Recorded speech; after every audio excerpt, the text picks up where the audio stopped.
Hello out there, everybody. Thanks for watching and welcome to another movie talk, which I haven't done in a while. I'm here with Tom Hanyadi, and I'm also here with Tim Allen. We got Tom and Tim, which is I gotta make sure I don't call one of the guys the wrong name. That's the whole TNT, idea. baby. TNT. That's all you got to TNT, do. and with TNT, you got dynamite, which is what it Yeah. is. So, yeah, you may notice I have another channel name, Mr. CineMayo. That's what it is now. I didn't notice. Yeah, so that's it. And I'm calling CineMayo's movie chat. I got to think of some other follow up to that. But what we got here so far is James. What's going on, James? Good to see you. James. I don't mean that as a put down. I just mean you the only one right here. Hello, Chrissy. What's the good word? Hello. Hello, Chrissy. Oh, And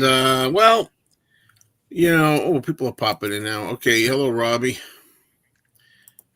What's up there, Matchstick. Matchstick Man? What's going on? no. Do you have any pictures of yourself? Pictures of Matchstick Man? Get it? Matchstick Men. Beetle Jeb. What's going on? Well, I know Tom. I'm curious because Tim, you didn't know just before you came on. Wait a minute, that's not spelled right. Anyway, uh, Tom was telling me, Tim, that he saw something that wasn't so good. But I'm curious, what's going on, Tom? Well, you know how sometimes you like to say that, everything I see, I like everything that I see. And, Yeah. well, we got a case here where Uh, very disappointing. Very disappointing that I was very excited to see Beetlejuice, and saw it today. And let me tell you, this was a big pile of steaming turd. This Wow. was just, it wasn't funny, and I was found myself, kind of dozing off a little bit here and there. And I was really looking forward to this. Michael Keaton was still okay, but he wasn't as good as Beetlejuice like he was in the first one. But unfortunately, this one just wasn't as entertaining. You still had three of the original cast members, and Catherine O'Hara, and obviously woman or Winona Ryder. Okay, and I guess my volume is low, so I will Yeah, I see can't what I really hear can you do well. about that. But other than that, it was very disappointing. To see if I can turn my audio up. But anyways, how about this? Can you hear me better here? No, never mind. That's the wrong button. I can't see it either. Yeah, yeah. Here we go. Yeah, it is very. Um, I'm just glad it's not on just on my end. That's the only reason I'm saying it. I was worried about my end too, but right, right. So that was a hopefully you little. guys can hear me That's a little better. a What'd you little do? better now. Okay. I just switched. I switched. I get you get multiple options in Streamyard. You can of what headsets that you've used in the past or whatever. Yeah, But hopefully this one's a little bit that's a better. lot So better. I please let think me know. Yeah. Please let me know. I But could yeah. even So take my volume down a little yeah, bit here. Sorry, yeah, finish what you were saying. yeah. But anyways, you had Winona Ryder, you had Catherine O'Hara. They actually did something I think pretty clever with the guy that was in the original who played Catherine O'Hara's husband. He was the principal in Ferris Bueller's Day Off. I'm forgetting his name, but anyways, they did something pretty clever to have him included in the movie. But again, it just a lot of the jokes just didn't land. And it was nice to see some practical effects. Tim Burton is known for the stop motion animation, which there was a little bit in this film as well. Um, but thank you. Okay, good. But anyways, unfortunately for me, I'm not gonna buy it. So I'm not gonna. I mean, but if you're a fan of the original, if you want to see it, I still would like you guys to go see it, and hopefully you'll like it better than I would. Well, do you have the original? Do you like it on the original? Yes. Yeah. Yeah. I own Well, the that's saying original. a Yeah. lot. Then that's Yeah. interesting. Well, Yeah. I Yeah. So I heard another interview on another channel where he loved it and yeah. he didn't think it was perfect, but he actually called it the return of Tim Burton. He's like, finally, he's back. Right. He's doing something decent, and and Right. so I'm a little surprised that You didn't. Well, yeah, He because said part of it was slow. He said there were one of the yeah, story threads was slow, but the other right. major story thread he thought was fantastic. So, Right, and hopefully, if whoever goes to see it, hopefully they'll like it more than I did. But mhm.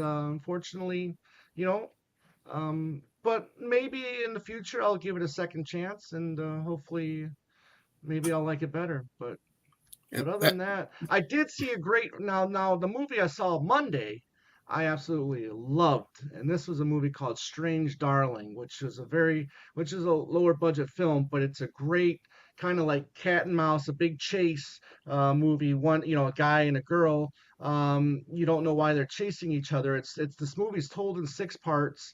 But they're not in order. So, you'll start with like chapter five, and then you go to chapter two, then chapter four, then chapter one, and then you learn everything that's going on that way. But this movie, Strange Darling, I absolutely adored. I cannot wait to see this movie again. I thought it was fantastic.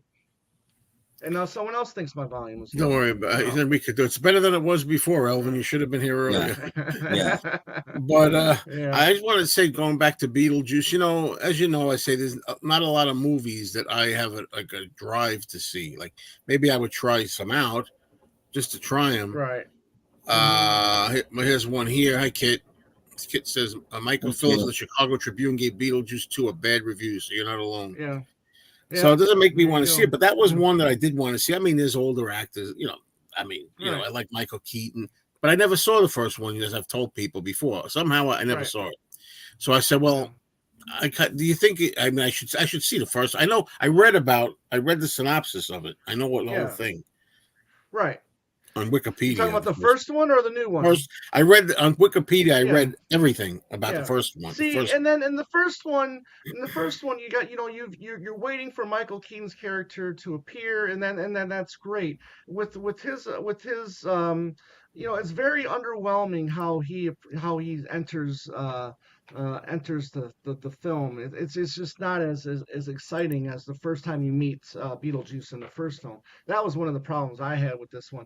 Or maybe it's just because this is a new generation. Maybe all these newer fans that saw the original. Maybe here's their chance to kind of get this really exciting entrance from Beetlejuice, and it's just not as exciting as the first film. That's a So, shame. Well, too bad. yeah, But I don't know what now. I am in no rush to see it or to get the original to see it yeah, first. But the thing is, right, I'm thinking somewhere along the line, I'll definitely come across it used or something. The first one, right. I would watch it. I have Tubi. If it was on Tubi or something, I'd watch it. But I don't Oh know if it yeah. is.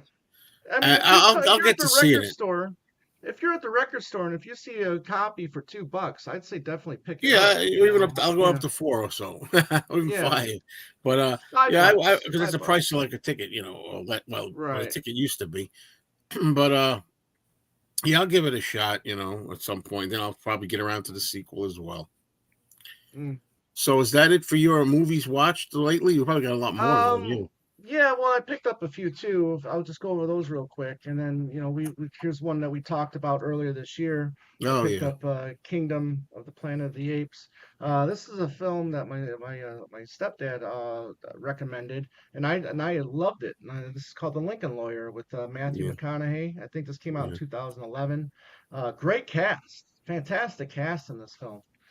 Um, I've been picking up some more Malcolm McDowell films of late, and this is called Aces High. This is a World War One film from 1976. Okay, and then last but not least, I picked up the Mexico trilogy, which is Robert Rodriguez's trilogy of El Mariachi, yep. Desperado, and Once Upon a Time in Mexico. So, Okay. but the Arrow released Which this set, and it's fantastic. which I've always argued isn't actually a trilogy, and I think he argues that Right. as well, actually, because Desperado is basically a remake of El Mariachi with some money. Basically, and he does talk about that. He does Yeah, talk about that in some of the interviews in here. But no, I have no interest in seeing the latest Twisters So film. this is Kit recommending definitely the yeah, first Beetlejuice. Yes. yeah. I don't I love that movie. I'm probably the only one in the world that doesn't. It's okay. I Really? don't hate it, but I saw it in the Yeah. theater when it came out, and I haven't seen it since. which could tell you a lot. It was Hello okay. Right. to And that's Lizzie, the if I thing may. is, and that's the thing is this movie, the second Beetlejuice is probably 15 years too late. Yeah, It's been, you're looking, how many years since 88, 89 when it came out. So you're looking a long time, yeah. Peter, hello. Hello, Peter. Oh, Peter. Many decades have passed, so, There you go. There's somebody else yeah, that didn't care for it first one. Yeah, right. it was okay. It was a little over. I mean, to be honest, the first one I remember being by the end of the film being worn out by Beetlejuice. I was just tired of Mm. him. I wanted him to go away. I was just like, just enough. Yeah. So, Tim, what about you? Now, you when we were doing other chats like Yeah, elsewhere, you said, "Oh, yeah. you got movies too." You're not But doing movie chats, and I got movie stuff. I've forgotten most of that stuff by now, though. But Oh, but I watched the movie today. I'll talk about, and then I'll show a few things that I've picked up over the last couple of weeks, whatever. I didn't even know this film existed, and I saw it yesterday at my thrift store, and I picked it up, and it is Horse soldiers. The Horse Soldiers, John Wayne, Mm. directed by John Ford. I'd never heard of this Mm. film, and I'm a John Wayne guy. No? I'm like, Oh, well, wow. John Wayne and John Ford are a big yeah, combination. Hmm. and it was really good in a really weird sort of way. I mean, John Wayne isn't the most likable guy, but then you kind of decide that he is. It's odd. But the thing about this that makes it really odd is you lift the case and it feels really light, right? Have you guys ever seen a case like this? Wow, that's how much No. plastic they're taking out of it now. Yep. Wow. I don't know if yeah, but this doesn't look new. I mean, Yeah, the that's weird. I film, never saw The, the that. the film, year, the it's on the disc back, has got yeah. to be 20 years old in this. Yeah. So, but I mean, but look at this case. I was like, wow. The year should be on the bottom of the back when Yeah. it came Oh, out. I'm blind. I can't Okay. read this little itty bitty tiny microscopic type. Come on. There you Um. go. That's funny. That's especially for summertime. That version. Anyway, Yeah. I haven't ever seen this. So I picked this up yesterday as Yep. well. Sand Wow, Pebbles, these are Steve all McQueen. classic movies Yep. titles. Well, Yeah. that Well, one that's is. usually what I do. So I picked that up, and then earlier in the week or last week or whatever, I picked this up. I don't think I have this, but this is a nice 2-disc edition. Even if I do, I know I don't have a nice 2-disc edition. So pick that up. Fantastic. These were all bought. Yep. Um, a movie I've never heard of, and I'm a huge fan of this guy, but he didn't direct it. He just presents it. But a film John Woo presents, Mm. and that I don't. Yeah. Blood Brothers. I Are have Yeah. there no idea. different versions of that film? I I feel have like no different. idea. I thought there might be different versions of that. I have no idea. But Some see famous John directors Woo's will name do on it. that. Well, some famous directors will do that. They're like, I mean, Quentin Yeah, Tarantino has a few of yeah. those where he Tarantino's Quentin done all the Tarantino time. presents. Yeah, Yeah. yeah. Right. So usually it means he's an executive producer too, and Mm. this is a film I've never seen all the way through. Don't yell at me. But I own it now, so I can watch it all the way through. Oh, Ah. good. One of Yes. my I have favorite films. never, because I mean I've heard so much about it. It's one of the reasons I've never seen it. Yeah. It's Right. just, Right. but yeah. So got Deliverance. Well, wait, but you haven't seen it? But have you watched it yet, or you haven't? No, I haven't. Oh, I okay. haven't. I want to know what you think. I think what I think is the last Dirty Harry film.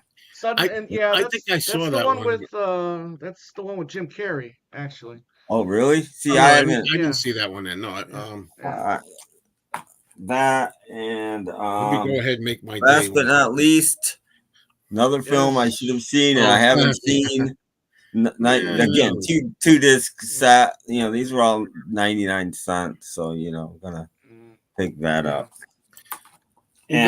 You guys ever seen The Strangers, the new one? No. What year? When did that come out? This year or Mm. recently? And I've been watching a lot of films in this. This is a 50 film box called Combat. Quality, of course, is not good, but there are some really good films in this. I have Hmm. really liked probably, I mean, really, really liked probably a third. I'm about a third of the way through it, and I probably really, really liked a third of the films, like a lot. Um, Excellent. so I like these kind of. And this was like a buck 99 when I picked it up. Mm.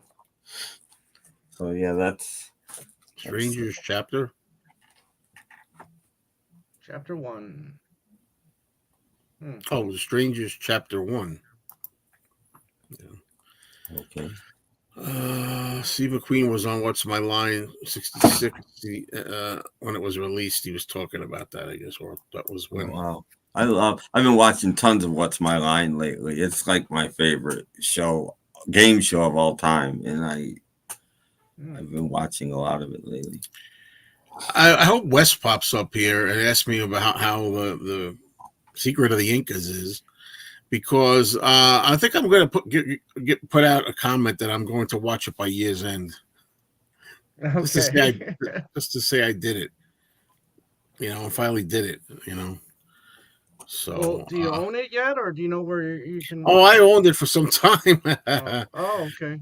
I got it, and I think what I'm going to do is, what I'm going to do is I have two credit, what do you want to call them, debit cards. One of them is my big, like, main account with the most stuff goes Mm-hmm. in there. Then I have a little one that I only keep like $200-300 on. I think I'm going to put that one with the smaller amount online so that I can just Hmm. freaking get stuff. Because from Yeah, Amazon, I got to write a list. I need that Val Luton with the I Walked with a yeah, Zombie and the Seventh Victim. right. I need still to get Mask of Fu Manchu that was out. Yeah, And yep, what's the other one? With The Walking Dead with Karloff. I need to get that. yeah. And other ones, other things too. Um, as far as movies go, I mean, I already talked about them on my channel, like the Alien Romulus, which I didn't get much out of. And then I put up a video for a 1956 atomic age horror film called The Werewolf, Mm. which I've seen that many times. It's okay, not great, but one film that I think I mentioned, I don't know if it's Tim, somebody I mentioned too. It's a film from 1958 that I always liked, and I used to have it on DVD. I don't think I do anymore.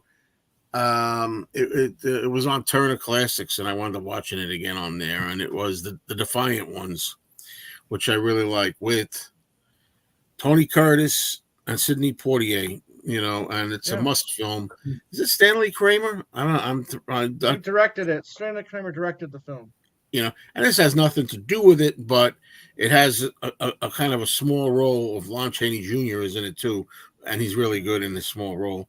But it's great. It's two guys on a chain gang. One is black, one is white, and they handcuffed together and they escape. And all they have to endure, to try to put up with each other because there's a little bigotry going on and that kind of thing. So it's really, really, I really love the movie. I've seen it a few times. And I really want to get that one. I want to get it on a Blu-ray, but sometimes I just look to see. It's not. It's Defiant Ones isn't on Blu-ray yet. It's not, right? No, no. Another country, I think, maybe. Probably in so you'd have to get a region-free Blu-ray player then. That's the case.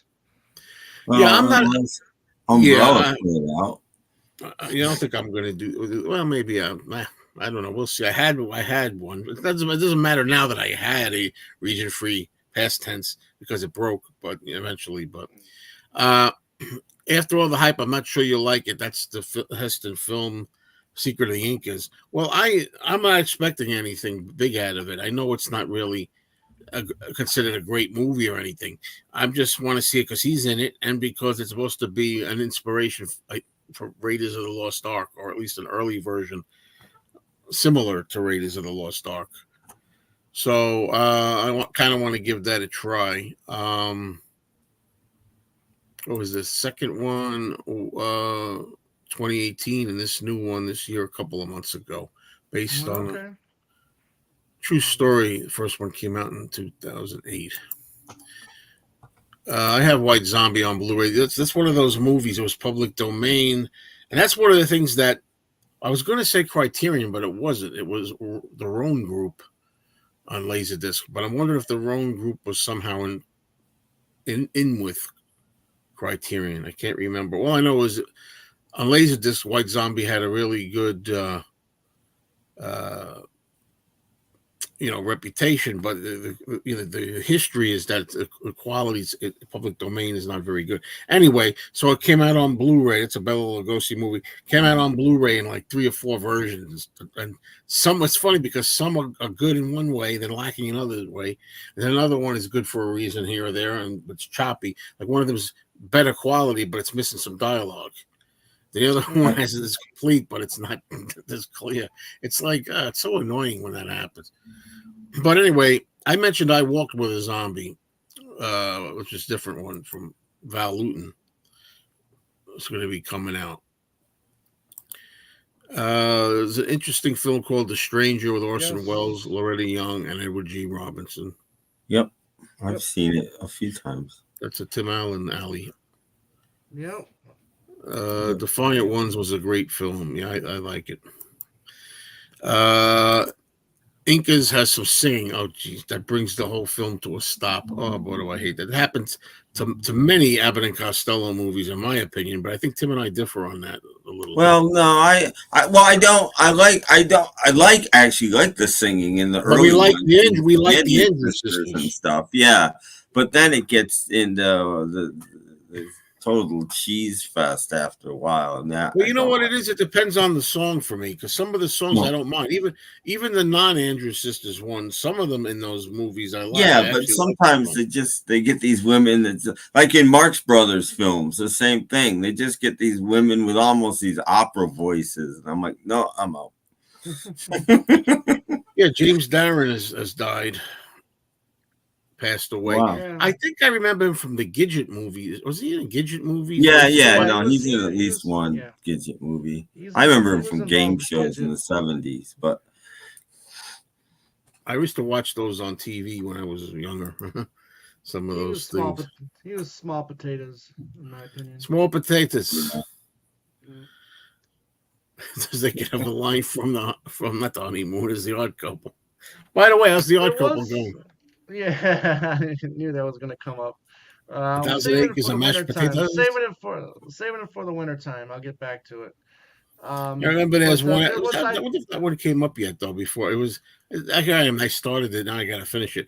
When they're like they're having a show, a talent show, some kind of show or something they're putting on. And Felix is really square, and he's always got this old stuff. So Oscar's like he's the moderator. He wants to like see who's the best acts. So Felix does some stupid stand-up thing, and with another guy like these old vaudeville things. And he says, "How were the crops this year?" And Felix goes, "Yeah, not too good, not too good." He goes, "What are you, farmer?" Yeah. Felix says, "A potato farmer." And he goes, what the crops of rains? Yeah. What do you get when it rains? 1,000 acres of mashed potatoes. And then Murray the cop is standing there asking, what did he say? And Murray says, 1,000 acres of mashed potatoes. And then he goes, that's what I thought. He said, this stuff's terrible. You can't do this. I did that the best. Oh, yeah. Okay, there you go. T.J. Hooker. It's William Shatner. Yeah, I know. That's the thing. Yeah, Marx Brothers has some of those too, and some of them. Yeah, and they just bring the thing to a stop.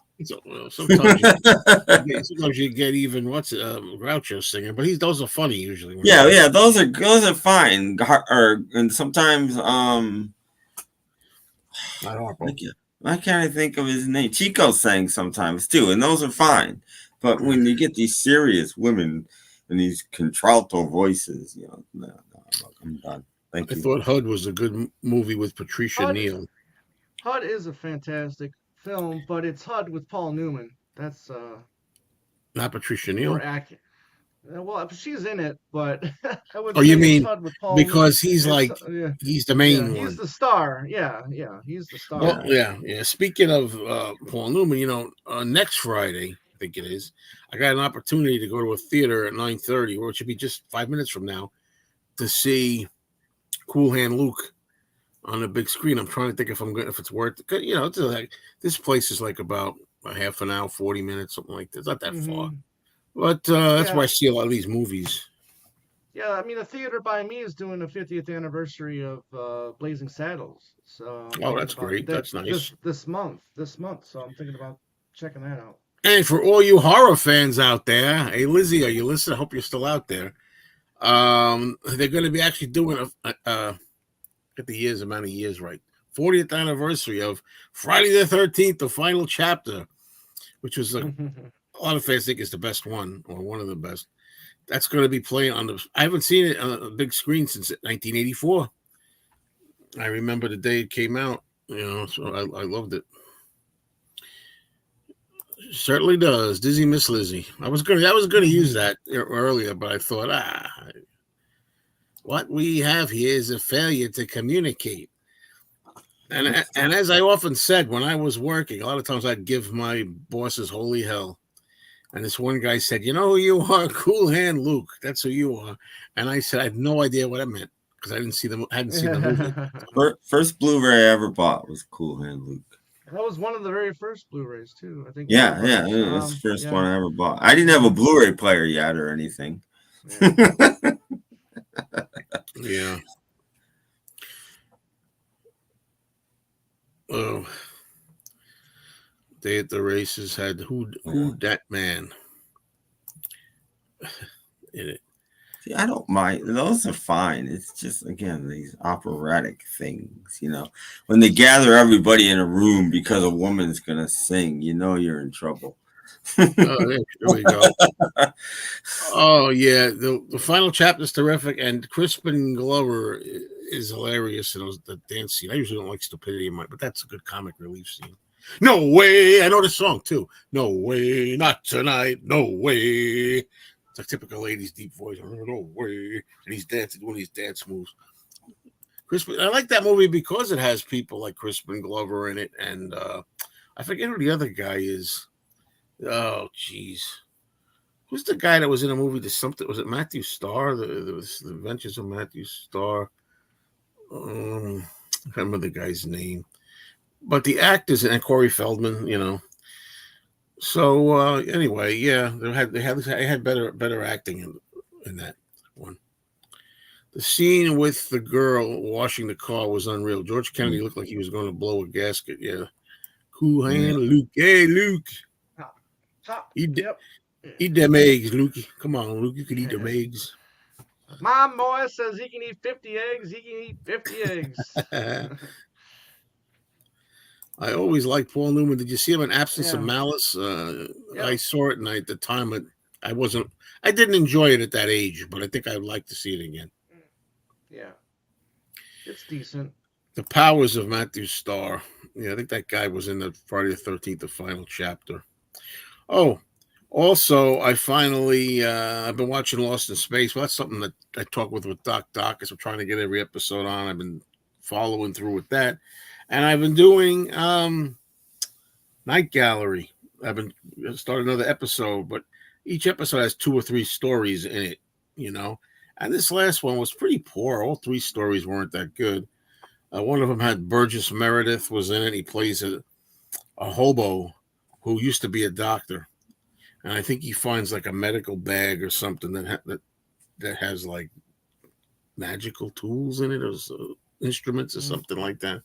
He's able to perform work. And then the last chapter, it was incredible because it was the last one was a short chapter, and it was Rod Serling wrote it. And Rod Serling's great, And it was something about astronauts going to the moon. And this was a 1970 episode, I think. And they keep like dying, and like, what the heck is going on? And it turns out, I'm going to spoil it.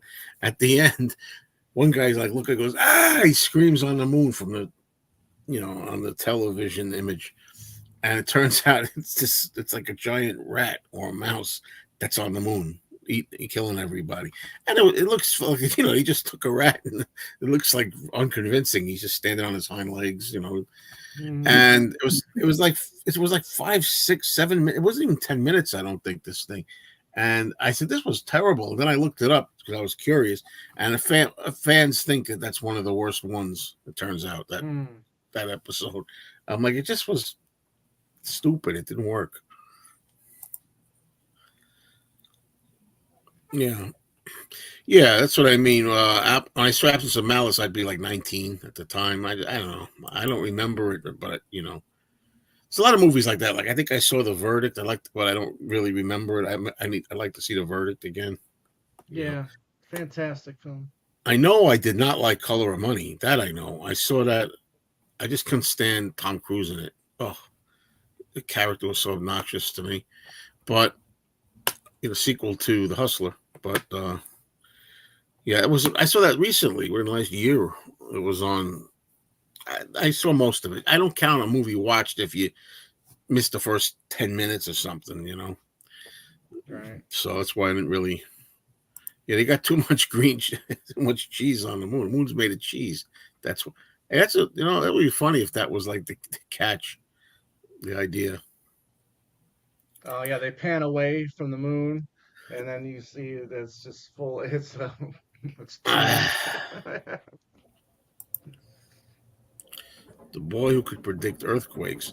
Well, what I like about it is like one of the stories had a very, very young Diane Keaton in it too. I like that there's different actors like Burgess Meredith and Diane Keaton. Right. And there's different actors come up. It's like that. But the Diane Keaton was something about, I don't know. This older man was dying, and he's got the typical plot that there's a young woman taking care of him, and I don't know, she's having an affair, though. I think I take it back. Diane Keaton's the young woman.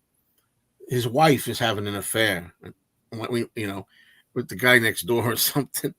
And it's just so stupid. And then the guy who's dying gives the young Diane Keaton character a gun and goes over next door.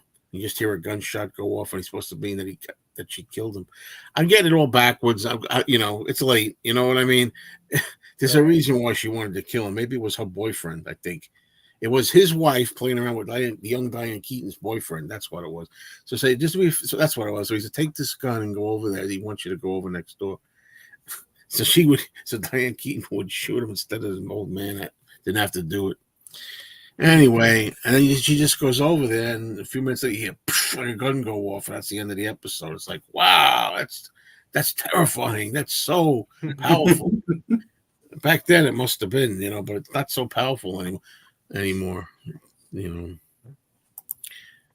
I woke up from a dream where my car got robbed when I was paying for petrol. It was awful. And I woke up relieved, and you were alive. Now feeling great. Oh, good. But we'll make you nervous.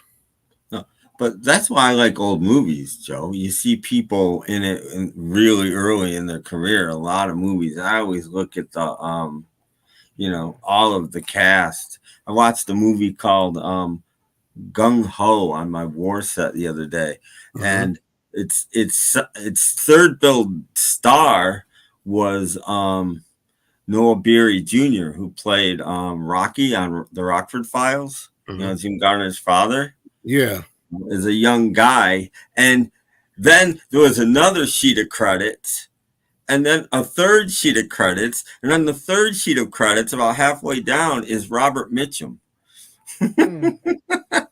I love that kind of stuff. He had 5 minutes total on screen time, maybe. I love that kind of stuff. I'm like, and that was a good movie, by the way. But I love how, John Travolta, when he was riding high with Welcome Back Kotter, is in this movie, The Devil's Reign, from 1975, and he's got like a second of screen time, or well, maybe a minute, like that. You can't even recognize him because his face is covered and everything. And he got top billing in the ads at the time on TV. When it was on, whenever it was that it came on TV. Anyway, I wanted to put this back up, Doc. I don't know if you want to come up and talk about it. It's up to you. I'm going to put the link anyway. As I always say, no pressure because it might be funny to hear you complain about this a little bit. Oh man, but how come I can't get this? Oh, I know why. I never put the invite link up. Hold on. Yeah, now I got it. Yeah, Yeah, I'm better at these things earlier. I liked it. I think it's better than like I mean, I know you guys might disagree, but I would prefer the darker Batman over the campy Batman any day of the No, week. I always say I like Tim Burton's Batman. I Yeah. liked it was dark. I always liked that. Yeah, I liked it, but then I just thought for me it just went. I don't know how many they had. I didn't like Batman Begins, and Okay. I don't know how many other ones I saw. They just kept doing it and doing it and dark. It's like it was such a different thing in 1989. It felt different to see it dark like that after the TV show. I don't like the TV show much. I mean, I appreciate it in a way for the camp, but I don't love it. It's my favorite all-time show. Yeah. So each their own. Did I put this? Nobody's fool. Yeah, that's a good one too. Yeah, there's a lot of movies like that. Guys getting old and have an attitude. Like me, for example, I'm getting old. I don't have no attitude. Getaway with Steve McQueen, Ali McGraw, Sally Struthers. Yep. That's the film that drove Allie McGraw away from her husband, Mr. Evans, who was the main guy at Paramount. Oh, Doc, man, the movie was so dark you couldn't see much, and dialogue so low in the soundtrack you couldn't hear anything. I gave up. Well, you gotta turn the volume up there, Doc. I get one of those sound bars. That's right. Could you play some of those really old films in the box of 50 on YouTube without getting copyright striked? Probably could. I mean, these things are all public domain, so you'd have to blank out the name of the company that put them out. But other than that, you probably could. I mean, they're all public domain. There are plenty of channels that do it. To be honest, there's 20 of them at least now, if not more. That was one time. This is one example of when I went to Blockbuster and just picked that movie because Jack Nicholson was in it, and I liked the movie about Schmidt. That's good. You know, one of the actresses that you would never want to do a nude scene does a nude scene in that film. Oh! Don't tell me, Kathy Bates. Yeah. Yeah. Yeah, there you go. Yeah. Blast from the past. There was a great scene in the movie where, because his wife, when Jack Nicholson's his wife, she wanted him to go to the bathroom sitting down, and never standing. So there's this one scene that after she passes away, there's this great scene then of him in the bathroom just peeing all over. Yeah. Dear Indigo. He was writing he had a pen pal or something in like Bangladesh or something. That's Something what About like Schmidt was about. Dear Indigo. I like the campy Batman, but I like a couple of darker movies as well. Wait a minute. You missed it. You missed it. Wes, you missed it. I talked all about it. No, I didn't. There I he didn't is. There he is. Wes, listen, I said if Wes is here, I'm going to try to make it. I'm afraid to give you my word that I how hard is it? I'm going to watch Secret of the Incas before this year's over. Okay. We talked about it, and somebody told me I'll be disappointed in it. I said, no, I won't be disappointed in it because I'm not expecting anything from it. It's not a big great movie or anything, not a classic. And somebody said it had singing in it that stops it dead in its tracks. That's where we're at with that. I'm glad you asked because, it's ridiculous now. And Doc might get his Werewolf of Washington watch too because I'm thinking that, and I don't know why this is like a tough thing. Like I like to do every every like Halloween season, I like to watch all my Universals again. I like to watch like for the first one, try to get like 35, 40 of them on, you know. Um, Mm. but this time I'm thinking I got last October I bought $1,600 worth of used Blu-rays. Okay, that's how many I got. And why did I spend October watching horror science fiction movies I've never seen before? That's what I'm going to aim for. The thought. So, some of them could be classics, some of them could be not classics, but I got a whole box back of me off camera with a lot of stuff, including some of them are, Dario Argento stuff, Mario Bava. Before the end of the year, or you and Tom have to do review the whole McCartney singles box one by one. Oh, I still haven't played all of them. I don't think I'm going to ever. Oh, how'd you like Andy's gift? It's a little off topic, but No, not it gift. was fantastic. Yeah, Surprise. I knew. Yeah, I had known what it was. You So could be a lucky owner of that, um, possibly in March. tell Who me knows? when. Yes, I will pay you for That it. would be easy to bring. Well, you Yeah, could tell me in private if he told you what he paid for it, but it's what's in my yeah, business. But anyway, I'm glad he's happy with it. But yeah. were you surprised? Was he leaving it as a surprise, or did he tell you? He told me ahead of time, but I kind of guessed at what it was because we had talked about it at length before, and I knew we both knew how much we both wanted that set. So Peter Fonda starred in the film Yuli's Gold. I remember that name, which was pretty yeah, good. He wasn't an old man, but 57 was at a mature age. Yeah, that's kind of yeah. older. He right around that time too. He starred in another movie called The Limey, which was fantastic, with directed by Steven Soderbergh. But we did do it. We did show a video with each 45 uh, when that Yeah, came we out. showed him, but I thought Remember? he meant Yeah, review yeah, each one, listen to it. yeah.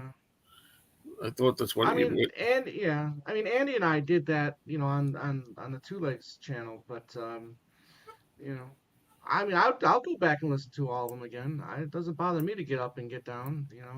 Got to get up before you can get down. Go ahead, stay in a nice warm apartment. It won't hurt me to wait to eat. It may not hurt you, but it'll be tough on the farmers. It's a great line from the Honeymooners.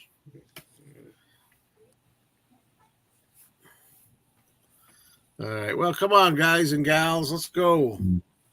We got to get some questions here or comments. So that's the end of the show. We're 42 minutes in. It was already pretty Cats and good. I had fun kittens. with it. Yeah. I wish. And I probably bought some stuff here and there, but I don't have a system here where I can have it all together. It just gets lost. Gotta have a Mm. pile. This is to show. I can show you one of the 45s that I've really wanted to get for a long time since I've been collecting the McCartney 45s, and this has just been a must for me for a long time. And this is the Oh, that's really Junior's nice Far one. Junior's Far from Italy. That's a And nice cover. so you see Junior Farms on one side, you flip it over, then you see Sally G Yeah. on the other. But I've been looking for this forever and finally found it and got Read it it for a online, right? yeah, and got it for a pretty good Oh, price. So I'd like to get that one. I'm yeah, still very into happy about this. picture sleeve singles. Yeah, You know. I like it when older actors still had and have leading roles. I'm glad that Clint Eastwood kept on working into his 90s. Gran Torino was really good. I actually liked it. I wound up buying it. I never watched mm-hmm. it again, but I liked it in the movies and I bought it and never watched it again. But I did like it enough to buy it. But, that's He's another thing. directing. Just like that movie I He's saw with Tom Hanks. And I can't remember the name of it now again, a newer movie. Otto? Yeah, A Man Called Otto. It's the same kind of thing. Yeah, he's directing a movie now. So he's 94. Next Friday is finally Friday the 13th. So everyone better watch at least one of the movies from the franchise. Oh, well, I mean, I've seen them so many times, but I probably watch them all together. I pick one. It's usually part 6, Jason Lives. If anybody out there has never seen a Friday the 13th film, only going to see one, I would suggest Hmm. Jason Lives Part 6. But we still, it's nice to go through the whole series. Uh, I watched a short documentary about Adam West and Burt Ward. Apparently, they were a little depraved. Of course, I guess Adam West had sex with so many women it was rumored all over Hollywood. Hey, he's Batman. Of course he should be Yeah. having sex with many women. Um, Yeah, Rob Zombie's the monsters. No, I still kicking myself for being a little nicer to it when I reviewed it. I really am. I didn't tear it apart because, as I I gotta always watch say every that time too. it comes up, I knew very well it was not going to be the monsters from TV. So I said, let me put myself in a mindset there was never a monsters before. This is a new thing. This is just on its own, and let's see what I think. So I didn't think it was great. Like it was average. So I gave it like an average review, but I didn't give it a shit review just because it wasn't the old monsters. You know what I mean? It's basically nothing sticks anymore. It's like even good things, they just don't. Things used to stick more. Here I go again. This is now a week about the past. Oh, you see The Exorcist? Oh my God! You never forget it. It's always something. Jaws, any of these things. Maybe because they because weren't you that. you weren't bombarded. Mm. You didn't have 400 channels on TV and 2 billion channels on YouTube and 2,000 DVDs sitting on your shelf. You weren't bombarded. It was rare to see something. Mhm. You had 3 networks and a couple of movie theaters in your town, and that was it for This is entertainment. So true. it stuck. This is true. One of my favorite comedians is W.C. Fields, who starred in films into the 60s, which was considered Hmm. pretty old at the time. He was great. Really like You're Telling Me from 34. I bought a W.C. Fields. I still have it. What region would it be? Two? Box set. It has like one of those that have all the movies are in thin cases, thin Hmm. MRA cases, and it's from England. And I watch it. I watched a few of them on my player when I had the region free player. Yeah, and you only need a region free player. It must be easy to get these. I want to walk into a place though. I don't want to get it sent to me. I'd rather just go into Best Buy or something or PC Riches and get one. But so find out more about it. All More you than can that, get at it's Best Buy these days is a washer or dryer. I can't wait to talk to Danny and bust his chops next time I talk to him about his washing machine went on the fritz. It was a Samsung washing machine. I mean, who the hell buys a Samsung washing machine? I'm talking about we're supposed to buy Whirlpool or Maytag stuff like that. Uh, um, no, I don't really watch British TV. Not for any reason, but Well, when I was a kid, we got some Canadian stations here in Detroit. So I got introduced to Doctor Who in the early '80s, and that was pretty much my first introduction to like British TV before I even knew what British TV was. Um, but now, no, I don't purposely watch. Like, there's that BBC. You can watch BBC. There was a BBC app, I think, or was that BBC America? I think was the BritBox. channel. Yeah, there's Yeah, BBC yeah, America, but they show freaking Star Trek, The Next Generation, and stuff. I'm like, they show all this stuff that right. isn't even British. I don't kind of get that. And Mm, there's an app called BritBox. At least there was. I don't know if they're still around. yeah. Midsummer I love Murders Well, is those people. drag. well, I wonder if I wonder if they're playing it because it's got British ties, like it's produced by British people. Like, did you know Yeah, that the Muppet movie, like in the Muppet Show, that was made in the UK. That was yeah. No, that's presented that's by British possibly people. it. But Yeah. we as Americans don't want to see Star Trek: The Next Generation on British TV. We want Right. if we're turning into that Santa, we want to see a British program. Something Well, we you Although then couldn't you're get, you something then we you couldn't then see. your lead actor though, he was British, Yeah, so yeah. Well, you know, I want to see something that I can't see anywhere else. But Right. I got The Sopranos on a British Yeah, me too. Blu-ray set. Yeah. So you're doing the same crap that you do earlier, Danny. Why don't you shut up already? Your room is going to end up in the laundry room below you with all that weight there, you know, and talking about all this stuff in the house. We joke around about this in the morning show. I don't need you ruining my live stream with movies too, okay, buddy? Now go check your blood sugar. It's 400. Oh boy. Enough with the 4K. Really, come on. Well, I have been looking at them recently. Yeah. You're breaking our code oath. I know, but if I could find a region-free one, I might pull the. But what are you gonna do? Replace all your Blu-rays? no, why you don't have? They play them. Why would you replace them? Wait a minute. Yeah, I know, but you're the guy that likes laser discs. I mean, because people are looking for an upgrade. That's what they want it for.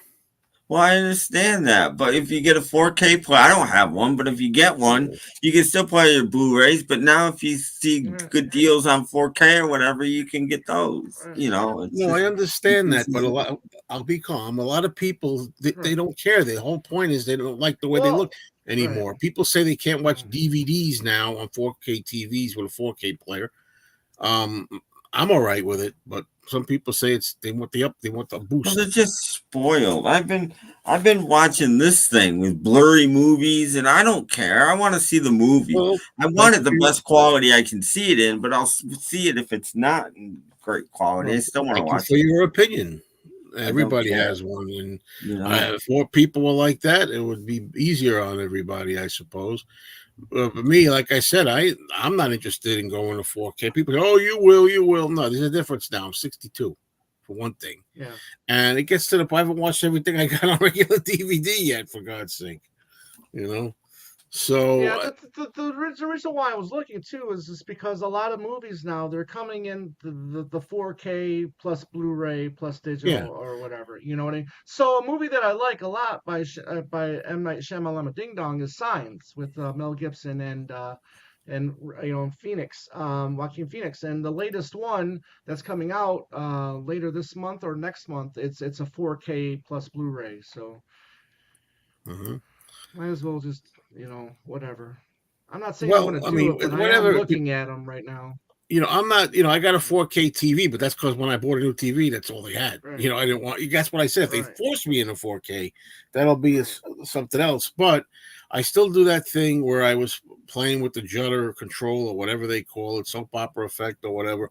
And by boosting it up just a little bit, it makes the DVDs, to me, look clearer a little bit. So I'm okay with it without it looking like a total soap opera, which I wouldn't watch if it looked like that, if it had that live look. But there you go. 144p. What the heck? I think they're a little more than that, but some of them might not be. But to me, it's like this thing, even this thing, that the werewolf that I watched, I mean, this is a 1956 movie. It looks fantastic on Blu-ray. So, it depends if they put the time in, money, effort, whatever to do it. If it's a reputable company putting it out, they're not going to put it on Blu-ray if they can't make it look like something. The reputable companies don't take old VHS tapes and put them on Blu-ray like they used to do with DVD. That just doesn't happen. Yeah. Yeah. So, if the quality isn't there, that's why people want a lot of 70s shows and early 80s shows. Why aren't these on Blu-ray? Because they were filmed on videotape and Blu-ray wouldn't help them at all. I hate to disagree. That's how they are. That's what exists. I've seen some things that are on videotape look astonishingly crisp if they do it right, which I'm surprised. Old shows, I mean. Yeah, like this right here. I mean, some of the Doctor Who stuff was shot on video, and it looks good. Yeah, I mean, like I've seen All in the Family is a good example. early 70s, well, the whole 70s. But you know how that looks, like All in the Family, like what you're talking about, Tim.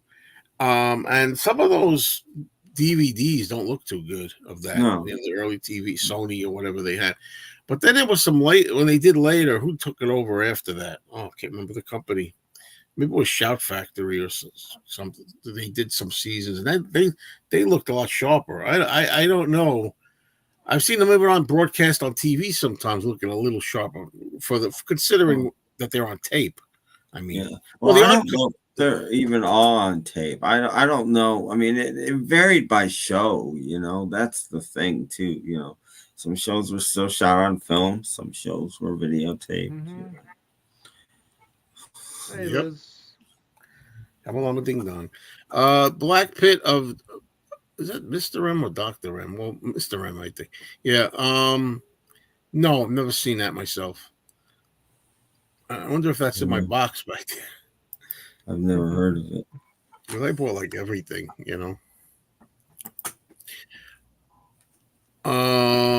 It's great that so many films and TV shows are available on DVD and Blu-ray. Some things would not interest me, like a super remastered.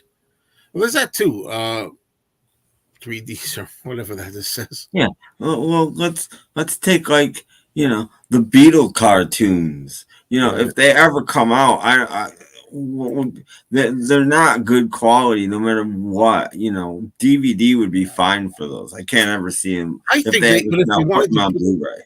If they wanted to put the effort in, they could. I mean, look at some of those Looney Tunes cartoons. The ones that, if they really wanted to, which I'm not saying they want Yeah, to. but the Looney Tunes are shot on film. These are shot on really poor quality videotape, like one hand clapping, same kind of stuff.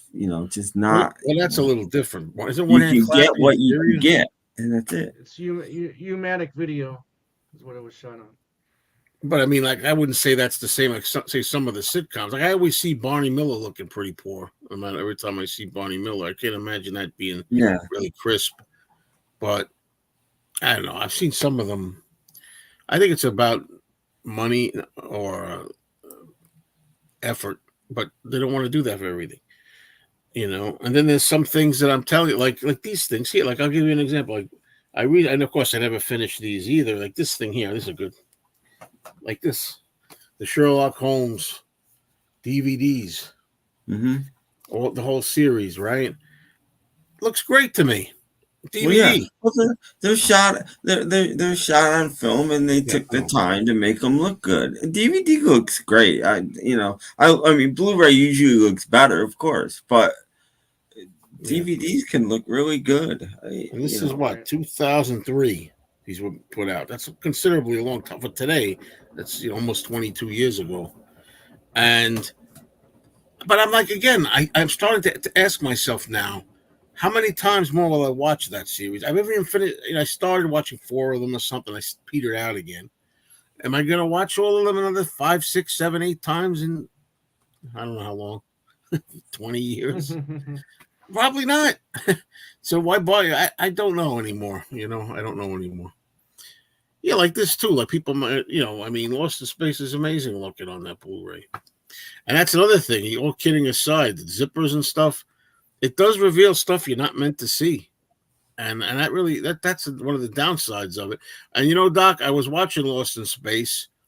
It's the one we were talking about where Smith gets exiled from the family again, out from the ship, and he's got to make his own life. And he goes out at night or something, and he's trying to sleep, and he's afraid because he's in the wilderness. And then he says this big flying monster comes like, starts charging at him in the air. He screams. But the thing is, I saw 2 strings in the distance. That's the problem with I've got the 2 Thunderbirds movies on DVD or on Blu-ray. And on Blu-ray, you see every string from every, there's hundreds of strings in every scene. You don't see them on video, and you see some of them on DVD, but on Blu-ray, you see them all, and it's like, okay, that's not good. Well, that's the thing too. Even like I was watching like on some of the early Frankenstein movies, where they have a close up. the bolts on the neck. You can see like the patchiness Yeah. of the. That's affixed to the neck with like a patchiness around it. I never remember noticing that as a kid. You know, No, you didn't see it. you know. So such thing as two. I can do 4K, 8K. So one guy said, "Who's that guy? Serial at Midnight." He said, "I was watching a video, and he says, and they are starting to do 8K TVs, folks." He says something like that. I'm like, just Yeah, but stop it. he's not. He's not. He does some 4K, but he still likes Blu-ray too. He's Well, not. his thing isn't his thing that he was there. I saw a video with him the other day where he's got a stack, two stacks. They send him everything, right? Well, yeah, Yeah. because he's the voice for a couple of companies, and they send him Right. everything, and because they want it out there, and he's got a big enough following where he's the guy, so they send him stuff. They Yeah. are nice. I do like the remastered because it's cool too because it's like they'll have the option where you can watch the original Yeah, episode with the bad special feature or special Yeah. effects, yeah. and then they incorporated new special effects in those Yeah, I, episodes. I was going to You know, mention that on Blu-ray, yeah, I would watch the yeah, show, or on DVD, I would watch the shows as they were right, originally. But on right, Blu-ray, I want to see the new special effects and stuff. right. Yeah. I'm It's sorry, weird. Woodland. I think the details and textures are already fantastic to these old eyes with glasses on Blu-ray. Yeah, exactly. We're You old. know, We're old. You'll get there. You'll I mean, get I'm there. freaking but yeah, Or I'm maybe watching. you won't. Oh, you never know, right? With what you're You drinking. never know. Maybe you'll get hit by a bus tomorrow, but you might get there. But I'm watching again Lost in Space, the black and white season. Okay, and I'm watching it on Blu-ray, and I see first of all, pores in the skin like it's nobody's business up close. I'm looking at everybody's pores. I'm looking for like a pimple or something, that maybe you would never notice. And then Yeah. in a couple episodes on the collars, like that collar, that Dr. turtleneck kind of thing, there's a little bit of makeup sometimes on the collar, like a little residue from the makeup they might have put on the Right. face. And I'm like, you're kidding me. So I mean, that's only uh Blu-ray. That's not 4K even. I don't need to see all that. That's crazy. Yeah, yeah. You're not supposed to see like makeup lines, like if they attach a wig or something to you, you're not supposed to see the glue. But uh, for me, I only really buy 4K Blu-rays, man, of stuff like that I don't already have regular Blu. That's it too. Like a lot of times, if I'm going to buy something, I think it's all a matter of personal opinion. What do you think is worth an upgrade for you? Is that it? Maybe Hmm. nothing. Maybe some things. Some things like if when Jaws came out, I had to get it. We'll mention Jaws every time. No two ways about it. I had to get it. Universal monsters come out, I'll get it. Certain things, but Secret of the Incas, I might leave it what it is. I don't know. Serial at Midnight admits he sells or gives away most of what he gets for Yeah. free. Yeah, because I couldn't. I mean, Yeah, no, he doesn't have. Nobody has the room. If companies are sending you like with every company that sends him something, he's probably getting like 100 things a month. Right. Nobody has that kind of room to store all that stuff. You know, Yeah, I like it. I love the nice, flat, smooth look. No grain. Go away.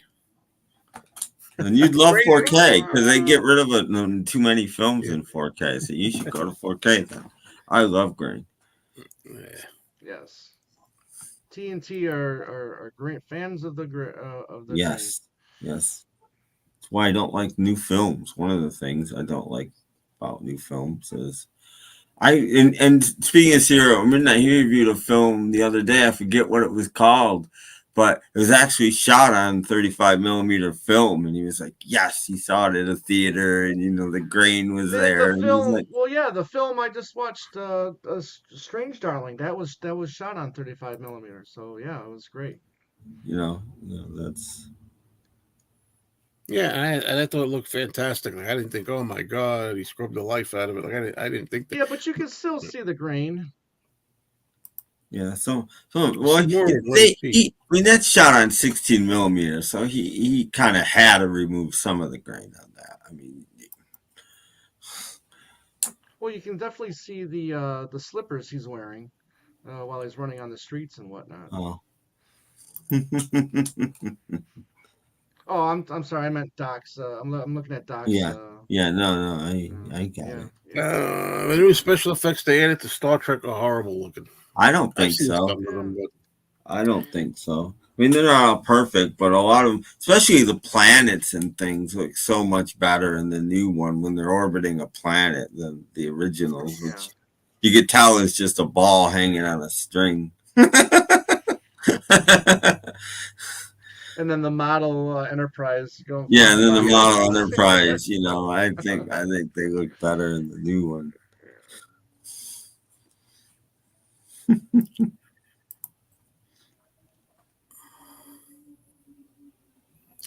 Uh, uh, I don't I don't know. know. I don't know. Why we see great in the movie theater, but not. I only saw them great on a theater screen when I walked up to when I used to go out and walk up to the screen at the end of the movie. I'd see all the grain. Well, I'd see it, and I love that, especially older films. I really miss it if it's not in older films.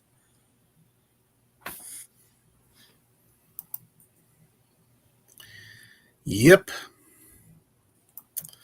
Yep, yep. Man, come We on, have man. we may have come to the end of the line. Because I don't want to go. I don't want already. Yeah, it's kind of late, but 66 minutes. Yeah, somebody told me. Who told me that that's their favorite one, as it is mine as well. I only caught a bit of Creature Walks Among Us on TV once. I have to see the whole thing. Oh, Yeah, they're making a remake, or I don't know if it's a remake or a yeah, sequel to one of those. yeah. I heard this Yeah. too. They were going to do that in '83. In 1983, it never came to Yeah. be.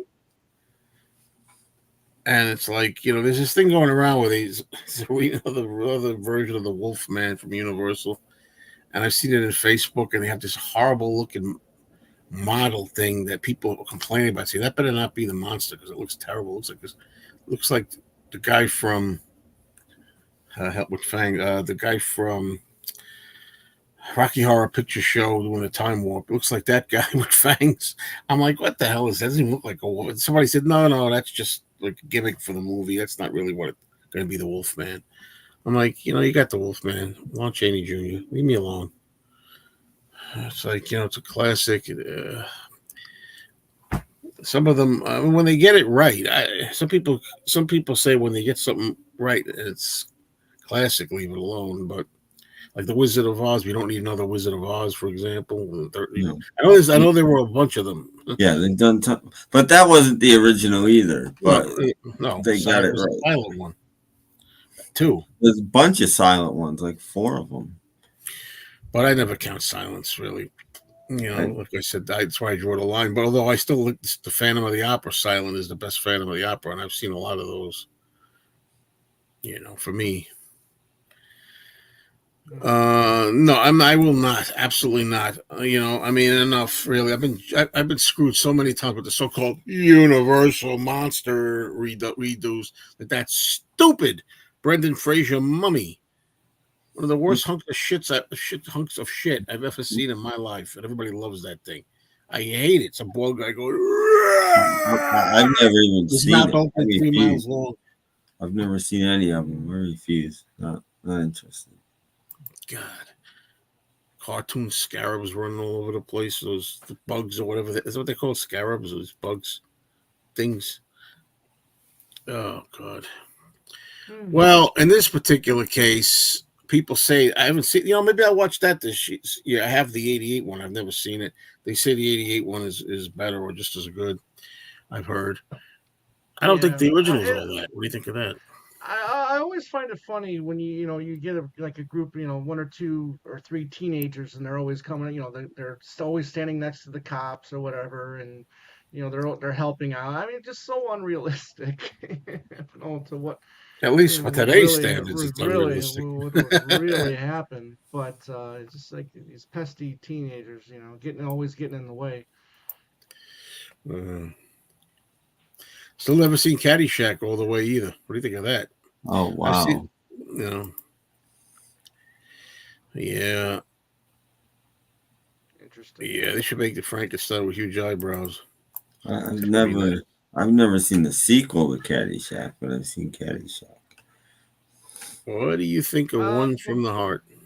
yeah, that's the Coppola movie. Now, this is what I was talking about earlier when, a movie is coming out on, it's a 4K Blu-ray combo, and it doesn't come out on Blu-ray. It's just you only get that Blu-ray in the 4K, and that's what they did. But you get the original in the Blu-ray, but you get the Coppola cut in the 4K. So it's like you almost need to get both of them if you want to watch. It's like you almost have to get the 4K if you want to actually watch the updated version of One from the Heart. But it's okay. It's not my favorite Coppola, but it's okay. Hello, what's going on? Garrett Jeff. Got back from LA on Sunday, took the Warner Brothers Studio VIP tour, over 6 hours long. Really great for film buffs. Cool. Okay. Still waiting for the Laurel and Hardy Silence Volume 2. I didn't get Volume 1. I should get it, even though I'm not big on Laurel and Hardy Silent, but they're still funny. I've seen some of them, they're still funny guys, I just like their voices a lot too and make me laugh.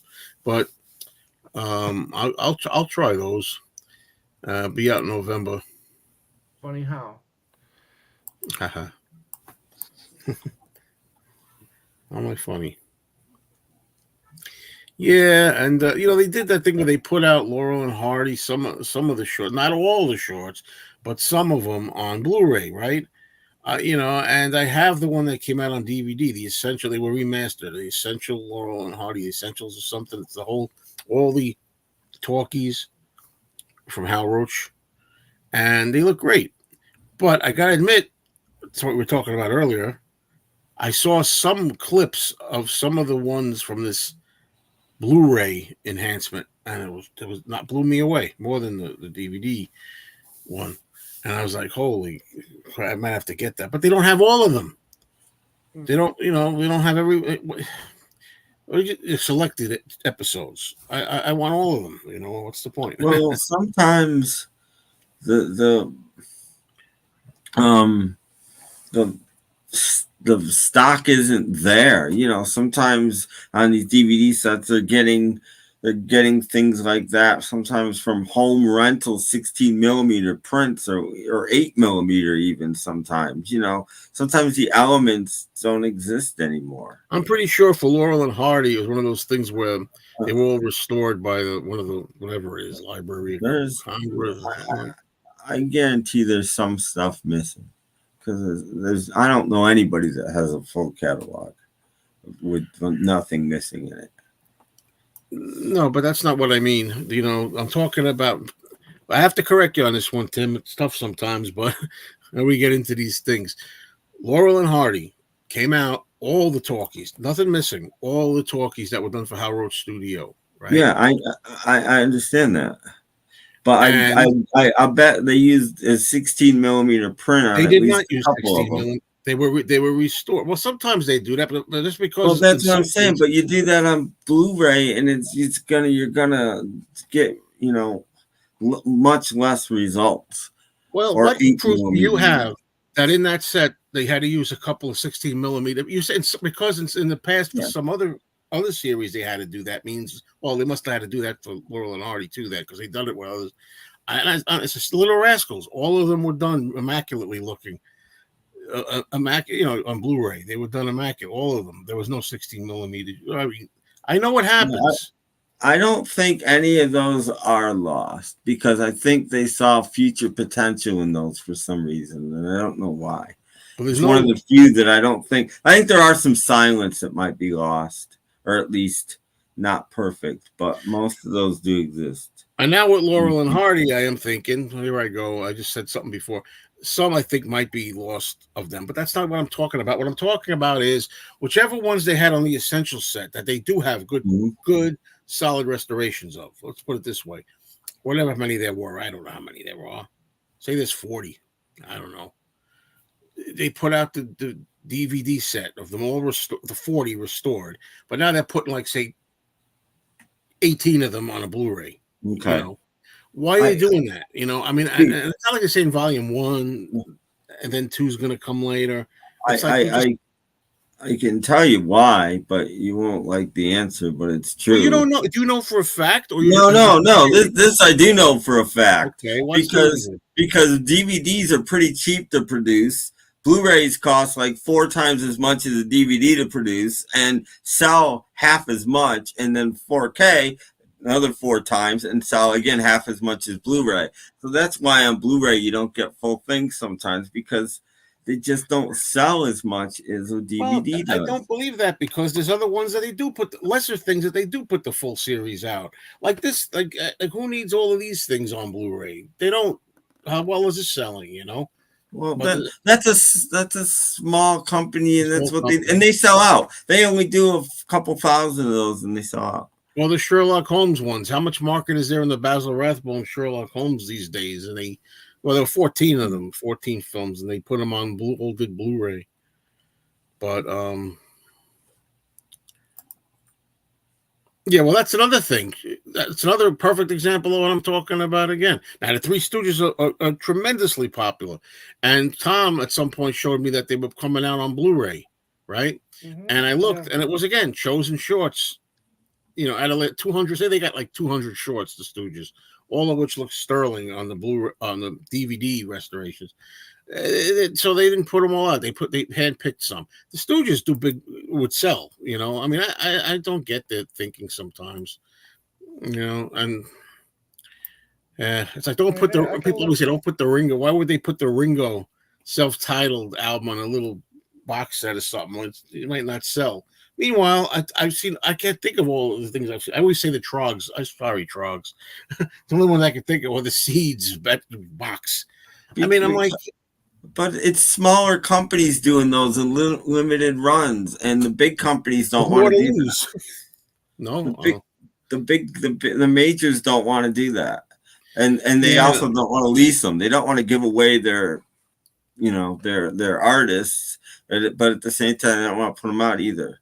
Well, I remember that because I used to talk to a guy that was really into movies, DVDs, and stuff, and we had that discussion. And that was a while ago, the early 2000s, and that's what they used to say. The company Warner Brothers was notorious for this.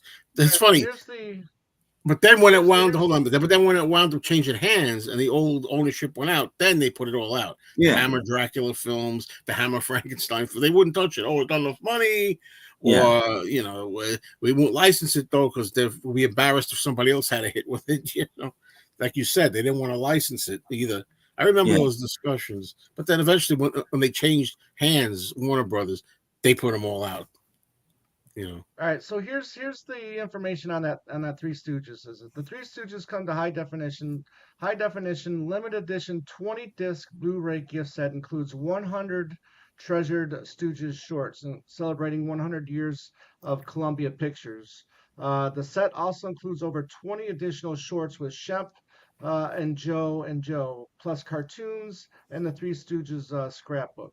Includes 8 full-length features in high definition: Time Out, For Rhythm, Rockin' in the Rockies, Have Rocket, Will Travel, The Three Stooges Meet Hercules, The Three Stooges in Orbit, The Three Stooges Go Around the World in a Daze, The Outlaws Is Coming, and the Three Stooges 2000, whatever that is. So yeah, that's it for the. But that's a lot. I mean, 100 shorts. There were 200. I don't want half. And the ones I prefer are the ones that are not on there. Like I like the more offbeat Shemp ones, for example. Right, you know, right. Curly. You know, it's like get out of here with Curly already. It's like it's like always hearing "Hey Jude" and Right. Whatever, you want to hear like it's all too much or something once in a while. Anyway, Right. now see, this is what I mean. Laurel and Hardy was printed to death because they were so popular. This is true. I've heard this. The original elements are in bad shape or non-existent. Well, take a look at I don't know the name of the company. It's restored for the essential. They're beautiful. So that was another wives' tale that came to pass. I mean, that might have been true at one point, just like the movie The Old Dark House. 1932, James Whale. There were no copies. It doesn't exist anymore. The only copies that exist are cheap old 16 millimeters. We'll never see that thing. It's beautiful. It looks like it was made yesterday. I don't know who it was, Library of Congress or whatever the thing is they did. They struck a new, they found the negative. They worked from the negative or whatever. And all these years, they thought you'd never see the Old Dark House at all, not even in poor condition. And then they found it. They found it or transferred it, found it, maybe the right word. They transferred it, what they had, and remastered it. This remastered is the word I'm looking for. I'm getting tired. But, I don't know. Laurel and Hardy films have been restored little by little since about 2011. UCLA Film Archive. The collection Joe refers to is one of the films that was of the films that were completely restored by 2020. I think it was before 2020, but still, yeah, okay, that one.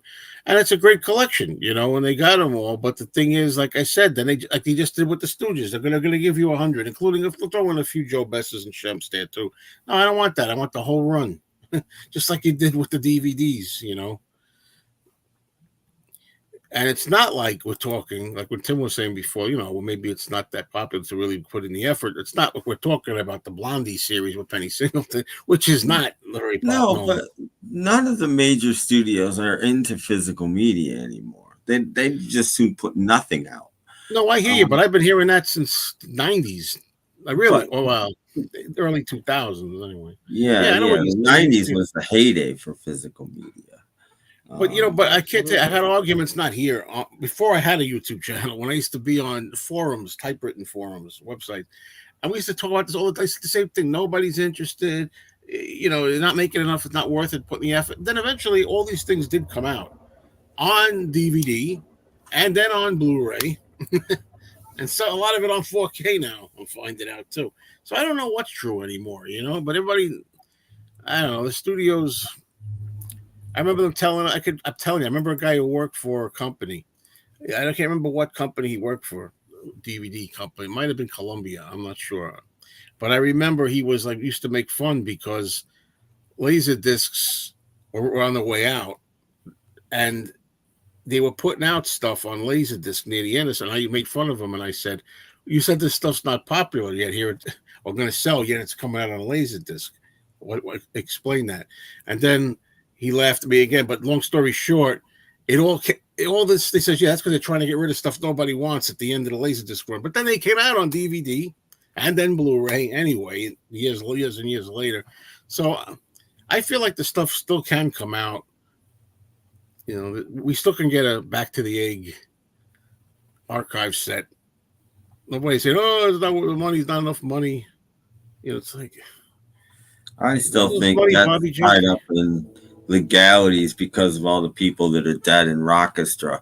And now that Denny's gone, that's another problem. It's always easier to deal with a living artist than the dead artist's estate. Oh, that's always. So yeah, I knew as soon as Denny died, I'm like, we're not going to get anything massive from Wings for a while because of the Denny. I was surprised that One Hand Clapping came out, to be honest. If anything, I would have thought it was the opposite, but I guess because nobody did. No, because it's tied up in litigation. They can't. For a while, it's nobody owns it for a while. A lawyer is in charge, and nobody owns it for a little while, and then they sort it all out, and then. That's why I remember Silver Eagle Records. I remember Silver Eagle Records. They advertised on TV. And when somebody died or something, within 2 weeks, there'd be a Silver Eagle album of theirs out because while it was tied up, it wasn't legal, but nobody could do anything about it until somebody owned it again, and then there'd be a restraining order, and they'd stop and it'd go away. Um, that's the same sort of thing, but legit companies don't do that. Yeah. Tom, were you going to say something? It's gone. It's gone. Oh, Oh, I'm okay. sorry, Tom. No This worries. No this worries. happens from time to Oh, well, time. see, no, no. What I was, I remember. I do believe Paul bought all of, gave money to Denny for all, for all his all the songs he co-wrote with him. If not, I know Mull McIntyre for sure. But here's the thing. I mean, Back to the Egg hasn't been in print since the '93 McCartney collection. That was just in the UK, though. So it will be interesting come 5 years from now when the N50th comes up, and if we don't get that half-speed master like we've been getting with all these previous albums, then we Mhm. will know if there is legalities still Yeah, going on or not. I just had a thought. In fact, everybody complained about the artwork on One Hand Clapping, Mm-hmm. which was original artwork from the time when they presented it as a television station. It got rejected, Right. even the little flyer inside. But Right. that could be why, because they would have to get permission to use an unpublished picture of Denny. But if they use the original flyer that came with it, they could use that. That may be why we got that artwork.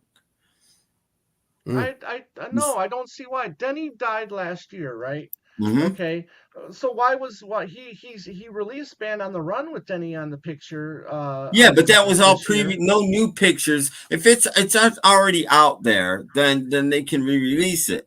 But like if you went and found new pictures of Denny that had never been published anywhere, and I think you'd have to get permission, and it may be too soon to even do that. I don't know, but like I said, but I think that's why they put that flyer that nobody likes inside One Hand Clapping, because it was the original flyer from like 1974, so it had Right, been right, released, so right. they could do it. That I'm not saying it is, but I'm saying that's a definite possibility. Well, to get some movie points in with this, I brought up Back to the Egg, so it's not even Yeah. it's my fault.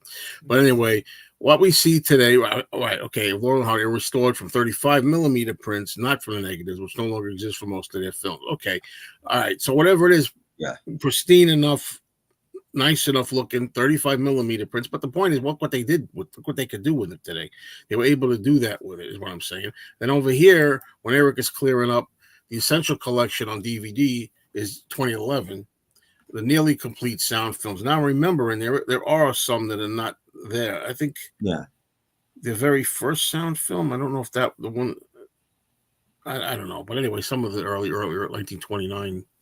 Right. Anyway, and then the UCLA restored films are in that other set Joe referred to, the definitive restorations 2020, which looks even better. Yeah, that's all I'm asking. I would like to see all the stuff that's all the essential from 2011 given the same the definitive treatment for the 2020. But Yeah, there are definitely Laurel and Hardy films missing. A lot of people don't even know they made one color short. There's like a minute of it that exists. That's it. It's gone. Yeah, then there's stuff, of course. What's the bit with the Marx Brothers? There's something missing at the beginning of. Wow, come on, the one I like, Night at the Opera. There's stuff missing at the beginning of that, and I don't know if it exists anymore. No, it could not, because a lot of times, I mean, negatives from films that are nearly 100 years old or over are basically mush these days. Negatives have pretty much disintegrated by now. See, that's what's interesting, because I said that the thing that gets me, well, I mean, it doesn't get me, but I was talking to Melody about this. He has a lot of films, and somebody was saying film is like the best. I can't think of the term that's late. It will last, most durable element for films. And I'm thinking, no, they all kind of after a No, while they it's not. disintegrate. They all deteriorate after a while. It's not, even then they had to work on Star Wars hugely, and Star Wars isn't even an old film, but it had degraded so much. It all looked brown. They had to go back and fix Star Wars, and I'm talking more than 10 years ago. I mean, they don't last. They just don't. So that's why, because we're having that, and Melody seemed to think, and some other people that were in the conversation seemed to think, that's true about film. And I thought, no, I don't know it's not. about that. Especially back then, because they were still using silver nitrate for everything, and silver nitrate deteriorates. It's very flammable, and it deteriorates very, very. It looked great. I mean, black and white films on silver nitrate look absolutely stunning, but it's not good though. Yeah, well, I always said about VHS. They used to say that VHS after a certain amount of plays will go static. Like if you watch it, then I used to worry about that. I thought, wait a minute, I'm not going to watch it 1,000 times in my life, so it doesn't matter. It's like comic books. One day get your comic books with backing boards, and backing boards are good so they don't bend, but acid-free things, otherwise they'll eventually deteriorate. Well, I'll be dead long before, unless you want to save it for generations after I'm gone. But I only care about when I'm here to enjoy it. What happens after that's somebody else's problem. There it is. A tree in a test tube from the 40s with Laurel and Hardy in a 5-minute scene. The one you're referring to as existing only fragments was a 30 color feature. Yeah, there's like a AMC used to show it, and when they did their preservation week, and there was only like a minute, and it was completely, damaged with all of the burning in the film, whatever you call. I forget what you call that stuff, but when you see the round circles and you can barely see Laurel and Hardy in it. Oh, no. I never got into I grew up poor, man. We didn't even have a VHS player when I was a kid. I didn't have one of those till long after I moved out. When I was saying before, honestly, this is not just trying to save face. The thing is that because I get excited. You talk about you get all these thoughts in your mind, the adrenaline's going. The thing I meant with the Laurel and Hardy, whatever it is that they have. That exists. They did a great job of restoring those and remastering them, whatever the words are, saving them, making them look great. What exists, and those are the ones that I wanted to see every one given the Blu-ray treatment also. But I don't know if that's ever going to happen. Are they going to do a volume 2? Or are they going to have more, the rest of them, or some more? A small company I could see doing it. I can't see a major studio doing it. Well, see, I don't understand that. That's just stubbornness is why they don't do it, because they got not you, Tim. I used to get mad in these discussions because at the people who run the studios, because I figured I used to say, if you've got all these multi-billion dollars, you can afford. I used to say you can afford to occasionally hit a single now and then or a double instead of a home run. But they don't want to put any. And they don't want that. They just want the big bucks. They don't want to put any of it out. They just care about streaming. That's all they care about. Well, even before streaming, I was even having that argument. Even before streaming, but that's it. But the smaller companies will do it. But even more to lose. The thing about the 203 Stooges, right? Here's going to be their thinking on it. If we do 100 episodes, it's going to cost us X amount of dollars, and X amount of people are going to buy it. If we do 200 episodes, it's going to cost 2X amount of dollars, and about half an X is going to buy it because it's going to be that much more money. And that's the thinking on it, and that's why they don't do it. Yeah, but I'm saying they're wrong. They're just selfish, greedy, stubborn idiots. Because their small company that's got a lot to lose is more willing to do it.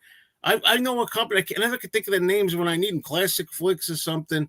Who's that guy? Rod Furmanek. He made an extra effort to spend money to put out like Abbott and Costello. What's Jack and the Beanstalk?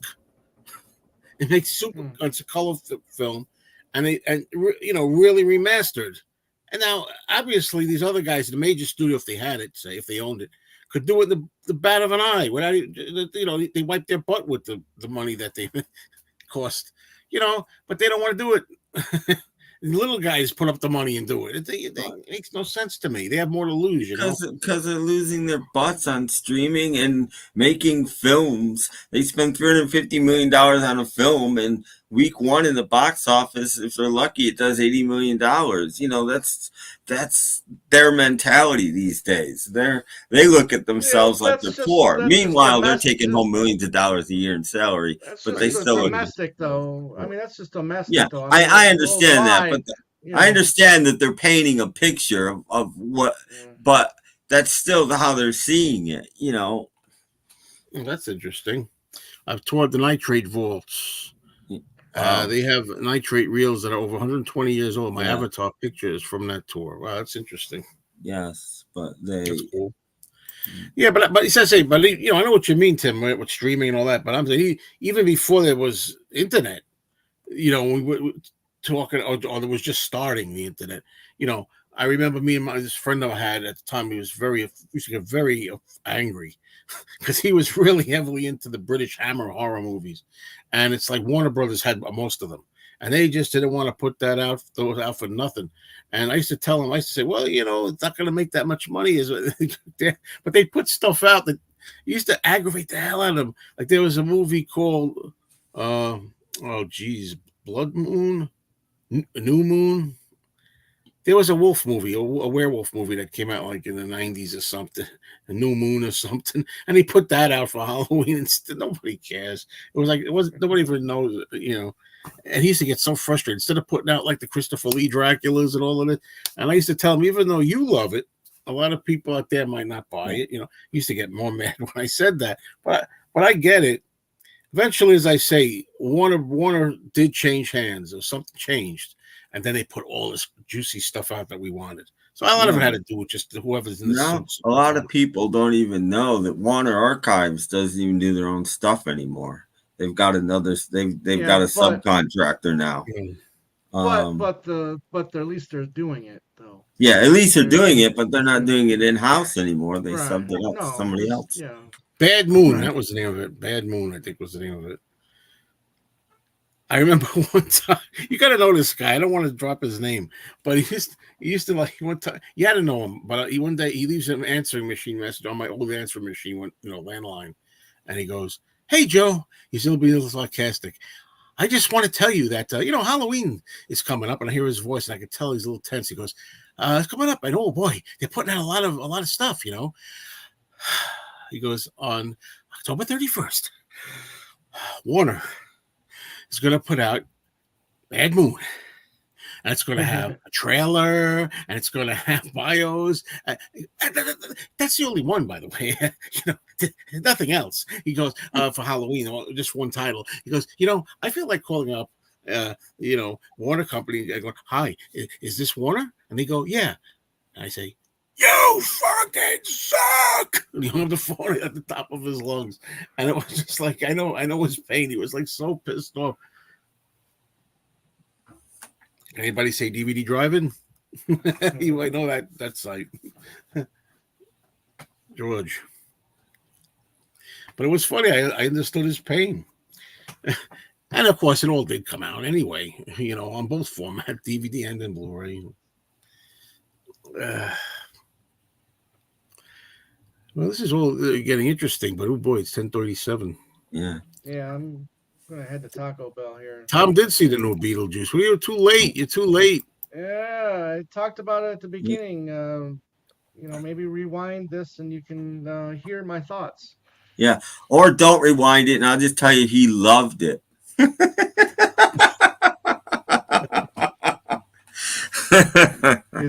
want to rewind it.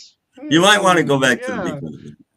And I still feel like now, like these films that deteriorate, the negatives are gone or they deteriorate or whatever. I feel like you'll never lose. Like say something like the original, like Frankenstein or Dracula or something like that. You'll never lose that film now, because even if all the original negatives and everything that should deteriorate or disappear or whatever, there's so many discs that have been made now. You'll always have like a disc or something to work from. It's like Love Me Do. Like Love Me Do. Physical media and ownership.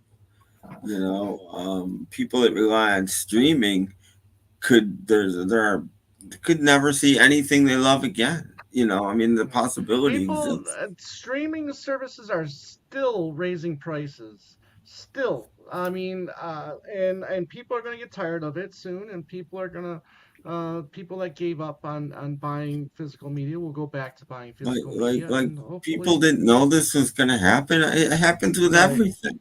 They started out dirt cheap, so they get everybody involved, and then up it goes. Yep. That's everything.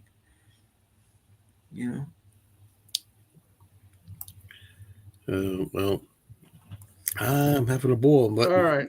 Now we're talking about interesting about film preservations and stuff. Maybe we can continue that next time. When will there be next time? Well, there'll be next time, but I don't think there's anything in stone here. It's when the schedules permit.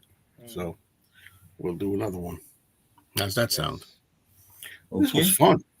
Yeah, a lot of interesting talk here. Learn some stuff. All right. When will the bubble burst? It better freaking burst. It's gonna, but people look. People are always saying, "Oh, look at that! Good night, just Paul." People are saying how some of the titles you want might not be available on streaming sometimes, certain platforms. So that's right. But I'm still amazed to close this at how many things I see with high definition, whatever word it is, remastering, transfer, restoration, that I would never think was ever possible to look like that. It's amazing. That's one of the good things today. The things they can do with that stuff. Yeah, the technology is there to improve. Some of those restorations from like Guns of Navarone. When that first came out on DVD, they showed the restoration comparison from the original negative to what they did. It's great. Mm-hmm. It's awesome. Well, that's all. That's all, Ali. I'm going to say goodnight, everybody. Thank you, Tim. Thank you, Tom. And we'll do it again real soon. Thanks, everybody. Cheers. Peace.